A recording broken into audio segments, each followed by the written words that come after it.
WNBA star Caitlin Clark draws comparison to Joe Biden. WNBA star Caitlin Clark was officially ruled out for the rest of the 2025 season earlier in September.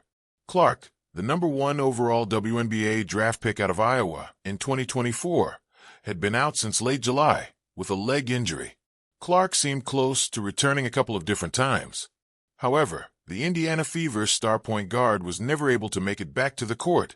Clark missed the WNBA's All-Star Weekend in Indianapolis and most of the second half of the regular season. I had hoped to share a better update, but I will not be returning to play this season. I spent hours in the gym every day with the singular goal of getting back out there. Disappointed isn't a big enough word to describe how I am feeling. I want to thank everyone who had my back through all the uncertainty, she announced on September 4th. This has been incredibly frustrating, but even in the bad, there is good. The way the fans continue to show up for me, and for the Fever, brought me so much joy and important perspective. I am so proud of how this team has only gotten stronger through adversity this year. Now it's time to close out the season and claim our spot in the playoffs. Blackheart. In the wake of Clark being ruled out for the season, one sports media critic is comparing the WNBA star to former U.S. President Joe Biden. They've turned Caitlin Clark into Joe Biden, former ESPN star Jason Whitlock posted on X last week.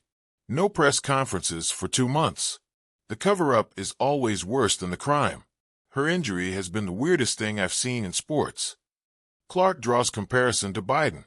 Clark and the Fever were very secretive about her injury, often hinting at a return only to continuously push it back.